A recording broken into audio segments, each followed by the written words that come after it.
Today we're mapping out history with the Franks, the birth of modern Europe. I'm not too sure what this is about at all. As an American, I don't think I've ever heard of the Franks. If I have, it's been in passing, or it was so long ago that I don't even remember. So this is coming from History Mapped Out, hence why I said that. This one was highly requested. I've seen this one come through in my queue multiple times. I've been saving it. There was a couple other history videos that I wanted to check out first, but we are here. We're checking out the Franks, the birth of modern Europe. Smash the like button. Let's dive in. All right, I'm actually really excited. I don't know if you guys can tell. That's why I do history videos. Probably like this guy likes sports, history, TikToks. Like, yeah, I'm all over the place, but history was like my absolute favorite subject. So I'm pumped for this. Let's check it out. The Franks. After the Great Migration of peoples, the map of Europe changed significantly. In Western Europe, on the lands of the Roman Empire, new states emerged, which historians called barbarian kingdoms, because power in these states was held by Germanic barbarians who had come from across the Rhine. One such tribe were the Franks, who were destined to lead the next epoch in the history of Europe. The name Franks comes from the Proto-Germanic fra, meaning free. From the very beginning of their existence, the Franks were powerful and numerous, as they represented an alliance of several smaller tribes. Over time, all these tribes united into two alliances: the Salian Franks, who lived along the coast, hence their name meaning maritime in Frankish, and the Ripuarian Franks, who lived along the Rhine. Their name comes from the name of the riverbank. The leader who united the two alliances was the chief of the Salian Franks, Clovis, who came from the Merovingian family. Through marriage diplomacy, he successfully united the Franks in... Why does that sound so familiar? The Merovingian family. Where do I know that from? Clovis, too. This guy... I feel like Through marriage diplomacy, he successfully united the Franks in 485 and became their king. That same year, he began a war with the Gaul-Roman kingdom of Soissons. The following year, he defeated the Gauls in a battle near their capital and captured their territories. When the Alemanni invaded Frankish territory again in 496, Clovis defeated them in the Battle of Tolbiac, and then the Franks easily subjugated half of the Alemanni lands. In 500, Clovis attacked Burgundy and won the battle at Dijon. The Franks established a protectorate over Burgundy, which remained nominally independent. But Clovis' greatest achievement was the war with the Visigoths. Using the pretext of intervening in the affairs of Burgundy, the Frankish king invaded the Visigothic kingdom in 507, won the Battle of Vuillet, and took all of southern Gaul for himself, which then constituted almost half of the Visigothic lands. Clovis expanded Frankish possessions several times over, and is considered in history the founder and first king of France. To strengthen his power, Clovis carried out administrative reforms, moved the capital to Paris, and also wrote a code of laws. But his most significant decision was the acceptance of Christianity under the Catholic Rite, in opposition to Arianism, which was then professed by the majority of Germanic tribes, and which in Rome itself was considered heresy, a distorted version of Christianity. Thus, Clovis achieved an alliance with the Church, which made it possible to consolidate power over the Franks for his dynasty. The subsequent Merovingians did not achieve the heights of Clovis. The only success of his descendants was the temporary annexation of the dependent Burgundy, but only for the Franks to soon split into 4 kingdoms. The kings of this dynasty were noted for their incompetent rule, often preferring entertainment to state affairs. It is not surprising that these rulers were dubbed by contemporaries as lazy kings. And while they sat on the throne... It's kind of just the cycle that countries kind of go through, right? It's like wartime, expansion, taking land, and then once everything kind of calms down, relaxation, and then things start caving in, and then, of course, back out again. It's nuts. What is it? You guys ever heard of the fourth turning? I'm like fascinated with that idea of just generation after generation, kind of like how everything moves in countries and economies. It's cool. Power in the kingdoms began to be usurped by aristocrats and administrators. The position of mayor of the palace was important for the nobility. He managed the royal palace, had access to the treasury, the guard, and all royal decrees. Thus, the mayors of the palace took over all practical power. For a long time in Austrasia, the position of mayors of the palace was held by two influential families, from the union of which Pepin of Herstal was born. In 680, he inherited the position of mayor of the palace from his father, and, through strength, intrigue, and diplomacy, managed to unite the four Frankish kingdoms. After which he focused on campaigns against the Frisians, Saxons, and Franconians, which, however, did not bring him significant success. Pepin's inheritance was received by his illegitimate son, Charles, nicknamed Martel, which means hammer. It took him 4 years to seize power and put the puppet king Chilperic II on the throne. However, even after this, the Franks constantly rebelled against him.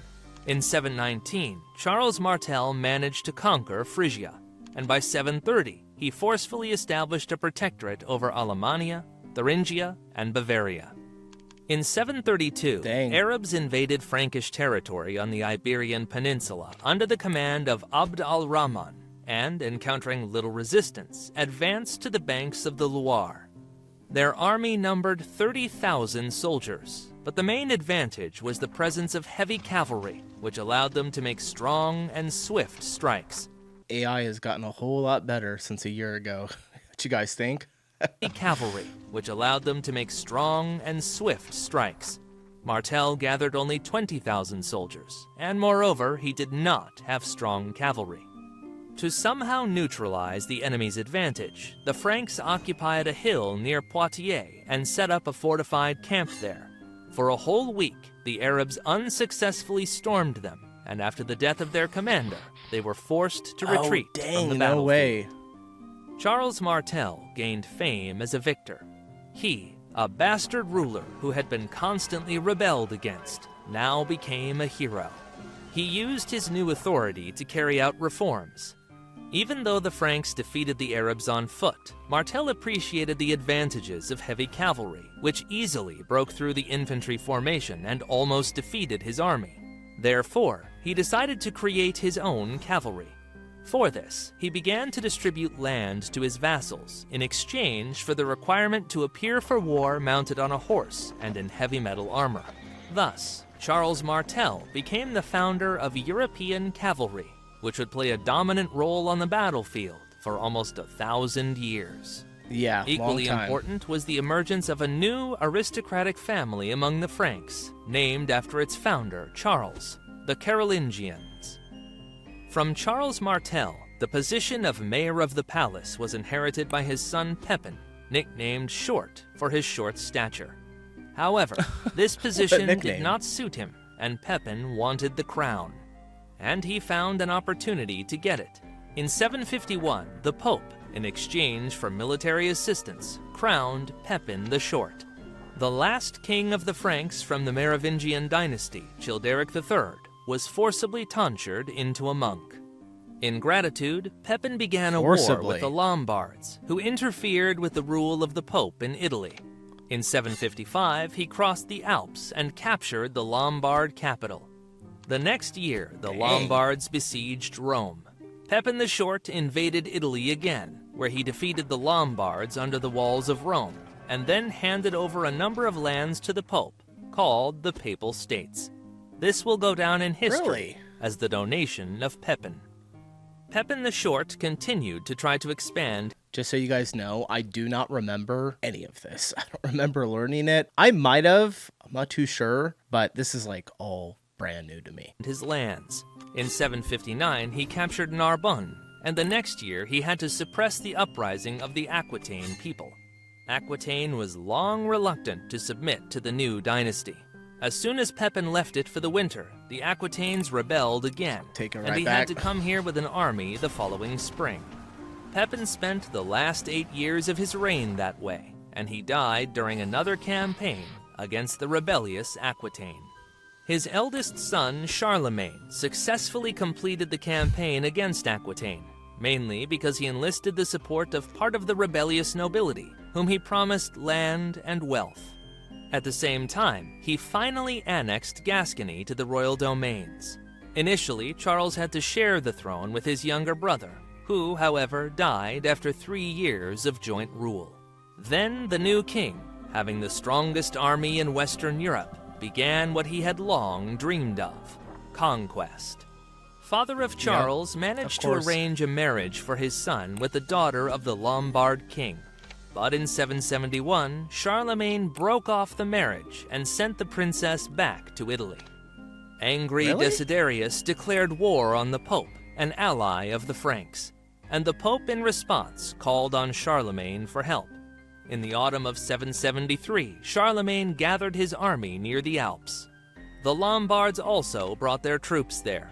Then, on Charlemagne's orders, part of the Frankish army bypassed the... Why don't they make movies about this kind of war? I swear, it's always Rome. It's like always some Rome, or maybe Alexander the Great, understandably. Guy actually took over probably the most land ever. But I would love to see like a movie on this. This is really, really cool. Enemy through little-known mountain paths and began to encircle them. In panic, the Lombard army dispersed, and Desiderius himself was forced to hide in Pavia, which the Franks soon besieged. In the spring of 774, leaving part of his troops for the siege, Charlemagne himself headed east, where the Second Lombard army was gathering. The unexpected approach of the Franks to Verona forced the Lombards to surrender without a fight. After that, Charlemagne went to Rome, made an agreement with the Pope, and returned to Pavia, whose residents, tired of hunger, soon handed over their king to the Franks. Desiderius was forcibly tonsured as a monk and taken north, and Charlemagne took the title of King of the Franks and Lombards and installed his son Pepin to rule Italy. While Charlemagne was fighting in the south, the Saxons invaded Austrasia and looted it. In response the next year, Charlemagne invaded Saxony and marched, burning Saxon towns. But before he could return home, the Lombards rebelled against him, and he had to return to Italy again. Dude is just, Charlemagne's just hopping around everywhere trying. It's like he can't turn his back. He goes down to Italy, and then all of a sudden the Saxony are attacking. All right, let me get back up there. We'll come back down here next spring. Charlemagne quickly crushed the rebellion and returned to conquering the Saxons. In 777, the Saxons agreed to peace at Paderborn and recognized Frankish rule. After subduing the north, Charlemagne turned his attention to the lands that the Franks had long dreamed of, the lands of the Visigoths, where the Arabs ruled at the time. In 778, he crossed the Pyrenees and laid siege to Zaragoza. The siege was difficult, and when Charlemagne learned that an Arab army was gathering near Barcelona to relieve Zaragoza, he hurried home. The retreat was covered by the Nantes Margrave Roland. He and his squad fell into an ambush in Roncevaux Pass, organized by the Basques in revenge for the Frankish burning of their cities. Roland became a symbol of knightly bravery and a hero of medieval literature. The Song of Roland became popular, transforming him into the king's nephew and a knight who heroically died in battle with the Arabs. The failed campaign against the Arabs was evaluated by one of the Saxon leaders, Widukind, who was then hiding in Denmark. In 779, he returned home for the first time and raised a rebellion. Charlemagne invaded Saxony and suppressed this rebellion, reaching the Elbe with his army. This time, he not only defeated the rebel Saxons, but also forcibly baptized them, built churches and forts. The most stubborn... I just have an image in my head of forcibly baptizing someone. Oh, gosh.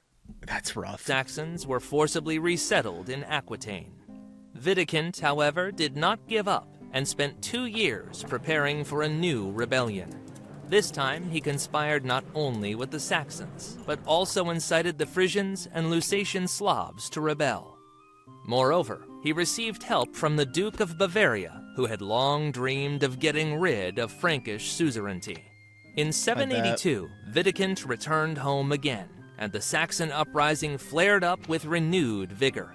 The rebellious Saxons destroyed the built forts, burned churches, executed priests, and mass refused baptism. They also managed to lure the Frankish troops, sent to suppress the rebellion, into an ambush and defeated them in the Battle of Suntal Mountain. Angry Charlemagne gathered troops in Verdun and brought there 4,500 Saxon hostages. He ordered them all to be executed. This event will go down in history as the Massacre of Verdun. After that, Charlemagne marched with his army through the lands of the Saxons. He barely avoided defeat in the battle near Thietmeli, but defeated Wittekund in the battle on the Haas River. However, he still couldn't either defeat the rebellious army or capture their leader. So Charlemagne founded the city of Frankfurt, where he settled for the next 3 years.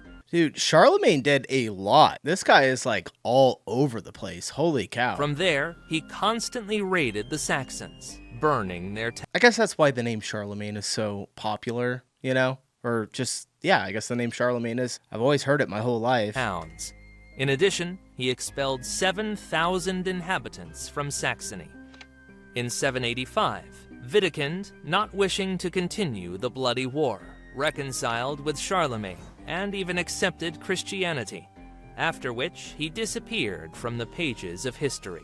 According to one legend, Wittekund killed Charlemagne, never forgiving him for the successful rebellion. According to another legend, Charlemagne made him the Duke of Saxony, from whom the dynasty of the future Ottonians descended. Charlemagne also did not forget the betrayal of Tassilo III. He also remembered that in his war against the Lombards, the Bavarians supported the latter. Moreover, scouts brought news that Tassilo III conspired for a joint attack on the Franks with the Avars. In 788 AD, Charlemagne concentrated 3 armies on the border with Bavaria. The northern one was under the command of Count Gerald of Franconia. The southern one was led by his son Pepin, and the western one was led by himself. All 3 armies began to advance simultaneously, and the Bavarians couldn't even decide whom to march against. Tassilo III capitulated without a fight and went into monasticism, and Gerald became the new Duke of Bavaria, now Bavarian. While the Franks were conquering Bavaria, the Avars invaded Italy. After plundering the Friuli region, they returned to the Danube. This became the reason for declaring war. Charlemagne invaded the Avar Khaganate, but barely avoided defeat himself and was forced to return home. In 791 AD, the Franks, led by Gerald of Bavaria and Eric of Friuli, made a new, already successful campaign. They captured most of the Avar fortresses and forced the Avars to retreat beyond the Danube. In 796, with the help of the uprising of the Slavic Horatan people against the Avars, Gerald and Eric managed to capture the Avar ruler. In 799 AD, the Franks made another campaign, in which both commanders, Eric of Friuli and Gerald of Bavaria, died. Then Prince Pepin, who took command of the Franks, ordered all Avars to be slaughtered, thus exterminating their entire nation. During the war with the Avars, Charlemagne refused to lead the army. Okay, I was wondering. I was like, is Charlemagne still alive during this? Kind of just like disappeared there off the map for a second. Preferring life in the capital and political reforms. Despite this, in 792 AD, he had to suppress a rebellion led by his illegitimate son Pepin the Hunchback. In 793 AD, Saxony rebelled against him again, and he had to march there once more. After this, the Saxons rebelled 3 more times, but these rebellions were suppressed by Charlemagne's dukes. In 799 AD, the Franks subdued Brittany. In 801 AD, Charlemagne's son, Prince Louis. Wait, so this was called Brittany right here? I didn't know that. Is that where like Britain actually got the name from? Brittany, or was it just Britain? Who ruled Aquitaine, so much history. Invaded through the Pyrenees, captured Barcelona, and then subjugated the Basques. However, Charlemagne's main achievement during these years was obtaining a new title. He used as a pretext the fact that in Byzantium in 797, Empress Irene came to power. According to the Franks, a woman cannot be emperor. This is how Charlemagne decided to become the new emperor. The Pope, who was expelled by the Romans in 799 AD, supported Charlemagne in exchange for him returning Rome under the power of Pope. Thus, in 800 AD, on Christmas Day, the 25th of December, Charlemagne the Great was crowned Emperor of Rome, and the Frankish kingdom became an empire. Tragic for Charlemagne was the year 810, when an epidemic took the lives of his two eldest sons. Therefore, all his lands were inherited by his third son, Louis, who became the new emperor upon his father's death in 814 AD. His first decision was to expel almost all the courtly women, including his sisters, to the monastery, for which he was called the Pious. However, Louis the Pious' entire reign was marked by rebellions. In 817 AD, his nephew Bernard of Italy. Yeah, as soon as once Charlemagne's gone, it's like the iron, strike while the iron is hot. I'm pretty sure rebellion started happening now, and here's going to be the fall of the Frankish Empire. Rebelled against him. He agreed to negotiations with the emperor, but he was captured and blinded, which led to his death. The next year, Brittany rebelled against Louis, but the rebellion was brutally suppressed. In 822 AD, the Bretons rebelled again and lasted in war for 3 years. In 830 AD, they rebelled once more, and this time won practical independence, which, however, the Franks recognized only 20 years later. In 830 AD, Louis faced a rebellion from his own children. They captured their father and forced him to renounce power. But a year later, they started a war among themselves and released their father, returning him to the throne so that he could decide their fate. In 837 AD, Aquitaine rebelled against Louis, led by his own grandson, who proclaimed himself King of Aquitaine. Louis was unable to suppress the Aquitaine rebellion. Upon the death of Louis the Pious in 840 AD, his sons again started a war for their father's inheritance. None of them had enough strength for a decisive battle and victory. Therefore, in 843 AD, the brothers signed the Treaty of Verdun, under which they divided the Frankish Empire among themselves. I heard of that. Thus, the empire ceased to exist. Although Lothair continued to call himself emperor, it was only a formal title. The Carolingians continued to fight among themselves, and their possessions became prototypes of European states. Lothair's lands became Italy in the future, Louis's lands, Germany. Charles' lands formed France, and the strip of land in the middle, later called Lotharingia, became the subject of disputes and wars until the 20th century. Dang. I feel like I just got smarter. Okay. That was a pretty long one, but it was good. That was a good video. Fascinating. Like I said before, they should literally make a movie about this. That would be amazing. You just call it the Frankish Empire, the Franks. Just call it the Franks. All right. I'm gonna head out of here. Appreciate you guys watching. I'll see you in the next video. Peace.